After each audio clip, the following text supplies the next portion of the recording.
back. Mr. Hartman here again, going through section 1 of Social Science 2021, the Cold War. This time we're talking about nuclear war. We're going to start with the arms race and deterrence. And so last time we finished with the Korean War. And the Korean War intensified a lot of fears that the conflict between the superpowers might spiral into a full-out global nuclear war. And that was justified by the growing proliferation of nuclear weapons and development of those weapons and ways to launch them. So the U.S. had already developed atomic weapons before the Cold War and during World War II, as we should probably know by now, due to the Manhattan Project, located mostly in Los Alamos, New Mexico, and Oak Ridge, Tennessee. And they had successfully weaponized both uranium and plutonium to create two bombs, Fat Man and the Little Boy, which they dropped on Japan in August of 1945. If you don't know that they dropped those bombs in August of 1945 by now, we got some troubles because I think they've said it about 5 or 6 times at this point. The atomic bombs decisively ended World War II, killing more than 100,000 Japanese civilians in a flash, and opened up an unprecedented chapter in the history of war. After the war, Stalin intensifies the Soviet efforts to develop a nuclear bomb. And in fact, he knew about the Americans' ability to develop a bomb before Truman did because of their spies in the Manhattan Project. And we see that Truman understood the horror of atomic war on a very deeply personal level because he crafted a civilian, and because of this, he crafted a civilian agency, the Atomic Energy Commission. This whole section gets a little interesting. Hopefully we can follow it. The Atomic Energy Commission was concerned with overseeing the development of nuclear weapons and endorsed the international control of the development of atomic nuclear weapons. And then we have Bernard Baruch, Baruch sounds right, where he proposed the creation of an International Atomic Development Authority June 14th, 1946. Baruch was a financier that was appointed by Truman as the American delegate to the United Nations Atomic Energy Commission. So this Atomic Energy Commission apparently is a United Nations branch. The Baruch Plan is pitched as a sincere attempt to save mankind from destruction, which broke with an existing United States report created by J. Robert Oppenheimer, who's the leading Manhattan Project scientist. And he was the chair of the General Advisory Committee to the UN Atomic Energy Commission. So what the Baruch Plan did is added some provisions that freeze the production of all nuclear weapons and eliminated veto power within the new International Atomic Development Authority, which I'm assuming people in the Atomic Energy Commission did have veto power. And both provisions, so these two are the key components, and both these provisions together gave the Americans kept their advantage that they already had in nuclear weapons over the Soviets, and so because of that, the UN was never going to take it. And 6 months later, December of 1946, Truman discovered that the U.S. nuclear stockpile was less than 13. They said they had some word before 13. I forget what it was. It's very weird. I don't know if that was an actual term or something like that. He learned from the Atomic Energy Commission that the U.S. nuclear stockpile was less than 13. And so Truman was very worried about nuclear proliferation. But despite that, he expands America's arsenal. And over the next 3 years, they produced 200 bombs, more than 200 bombs. And these bombs were able to be dropped from 20 modified B-29 bombers. Now, military planners of the United States knew that nuclear weapons alone couldn't beat the Soviet Union in a future war. But what they hoped is that the credible threat of nuclear weapons would serve as a kind of halt on Soviet adventurism, Soviet expansion, and kind of prevent them from dropping a bomb themselves or doing something dangerous. And this formed the basis of what's called the nuclear deterrence strategy, where the U.S. only needs to threaten to deploy its nuclear weapons without ever actually doing it. And this was called brinkmanship or brinksmanship. I think it's brinkmanship. Basically pushing things to the limit, right? Going as far as you can with something without actually doing it. The thing with the risk, one of the risks here is that the U.S. poured massive resources into weapons that they themselves said they can never use, right? And in fact, they encouraged other nations to never use them as well. And they called this the security dilemma, which was one nation's attempt to increase its own security led to other rivals building up its own security, leading to an arms race that's going to lead to both nations being in deep danger.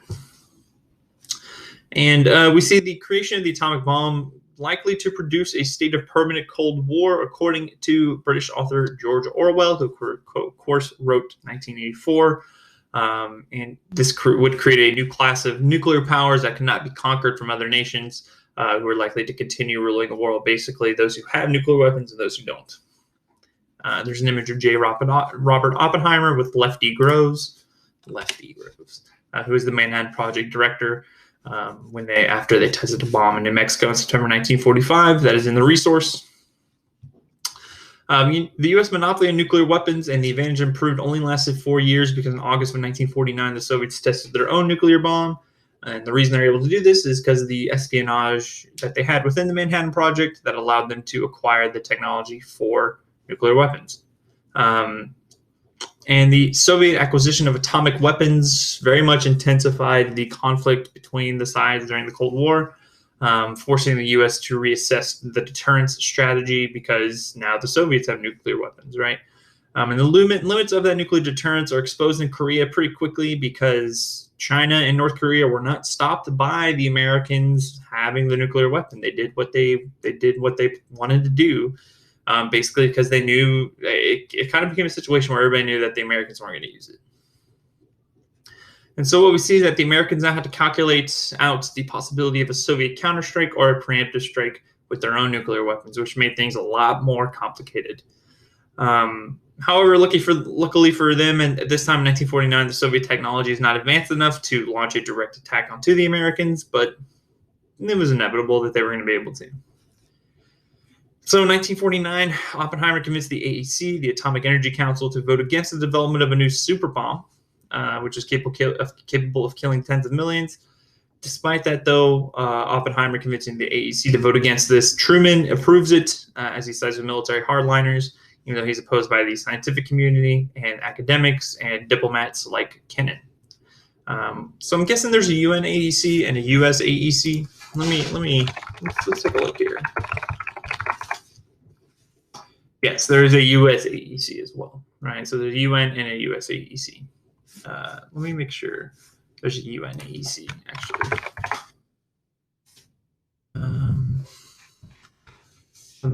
I either might have typed something out wrong, or they might have.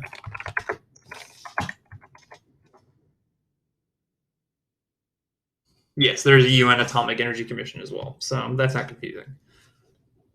Excuse me, I'm assuming this is the US AEC. And so anyways, Truman, even though despite all these opponents, he develops the development of the thermonuclear hydrogen bomb. And in 1952, the U.S. detonates a hydrogen bomb that utilizes nuclear fusion rather than nuclear fission, producing a 10 megaton explosion that's 450 times more powerful than the bomb dropped on Hiroshima, which, if you kind of plotted out how many people that could kill, 450 times more, 100,000. That is a big chunk. I'm actually going to do the calculations. I'm really bad with doing the zeros in my head thing. So let's do 450 times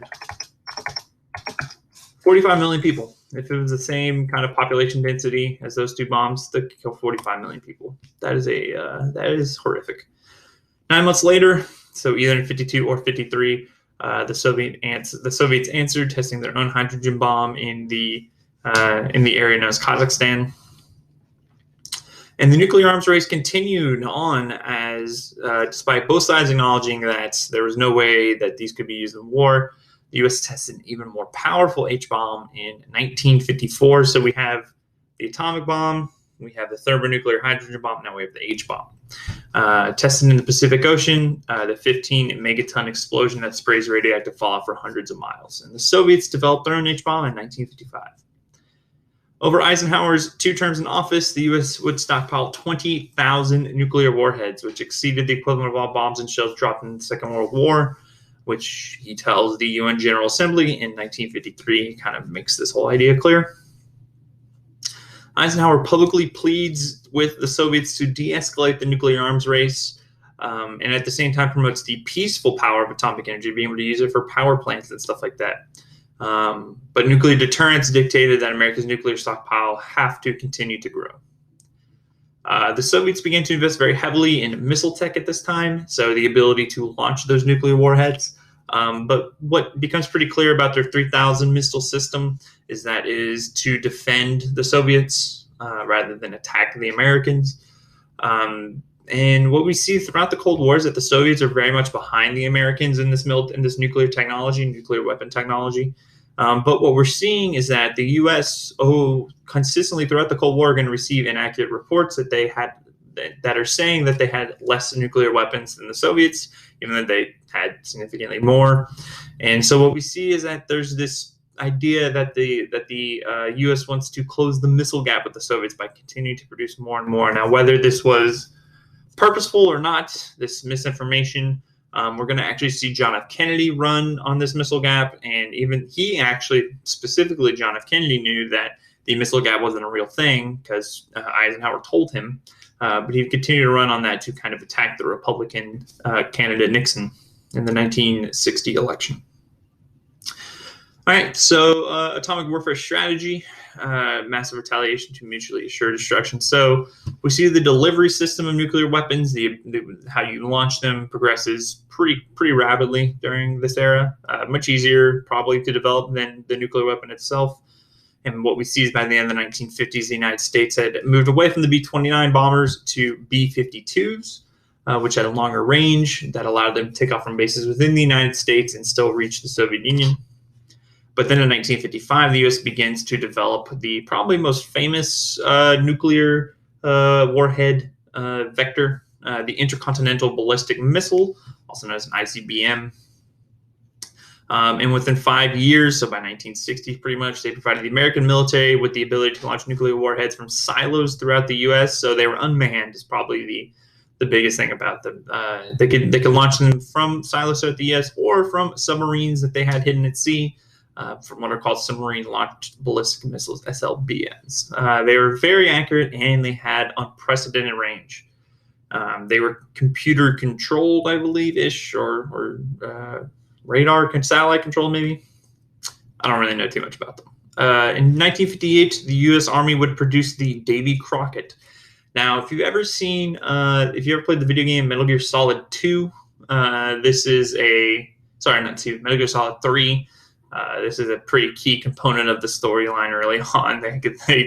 These terrorists get a Davy Crockett and fire it on a Soviet weapons factory or something. And yeah, it's a big thing. So they produced the Davy Crockett. It's a portable bazooka-like weapon that can be mounted on a tripod or a vehicle, or in the case of Metal Gear Solid 3, if you're a big enough person, you can just hold it. It could be mounted on a tripod or a vehicle and could fire a low-powered 11-inch nuclear warhead a short distance. So this was the United States trying to put nuclear warfare within the context of conventional battlefield warfare, right? Like almost using nuclear bombs as artillery in a sense, right? Which is a terrible idea, but they tried it. The Davy Crockett, of course, never used because it's real dangerous. And it illustrates the doomed attempts to bring nuclear arms within the modern warfare kind of battlefield. And so we see a paradox at the heart of the nuclear arms race that we've been talking. We've kind of been through this. The idea of launching a nuclear attack invited immediate counterattack from the other side, which makes nuclear conflict inherently suicidal. If you are going to attack them, they are going to attack you, and lots of people are going to die. And so with full knowledge of the likely outcome, no sane leader would risk nuclear war. It's a game theory where everybody loses. We'll talk about game theory in section 2, I believe. And the Secretary of State, one of the Secretaries of State, let's see if I still have that list around somewhere. I'm sure I do. That list of Secretaries of State. Nope, I might have gotten rid of it. That's okay. Secretary of State John Foster Dulles, who was one of the Secretaries of State for Dwight Eisenhower, which is the name of he's the namesake of the school I coach for, declared massive retaliation to be the official policy of the United States in a speech he gave in January 1954, where he pledged to respond to communist aggression at places and with means of our own choosing. So basically, just trying to flex a little bit more. Again, the using nuclear deterrence in a way, but massive retaliation. Right? If the Soviets do anything, we're going to do a lot to them. This is a bluff. But this is strategic on Eisenhower's part because what Eisenhower wanted to do is he actually wanted to expand the nuclear arsenal instead of investing heavily into military technology. This is a cost-saving measure by Eisenhower. The development of new military weapons was actually cheaper than the development of nuclear weapons. So he wanted to do that. And then the U.S. Secretary of Defense under JFK in the 60s, and I believe LBJ, Robert McNamara, abandons massive retaliation. Robert McNamara was a former auto executive and then became Secretary of Defense, which is interesting. Instead, he created a new strategy, mutually assured destruction, MAD.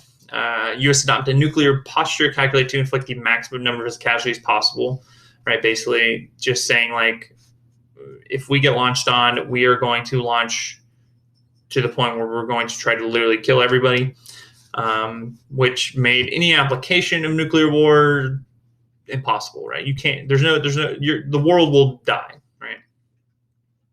And historian John Lewis Gaddis talks about McNamara and others concluding that war is no longer an instrument of statecraft, right? Especially in the 19th century and before that, war was used by kings and politicians to have leverage in negotiations or, sign positive treaties, stuff like that.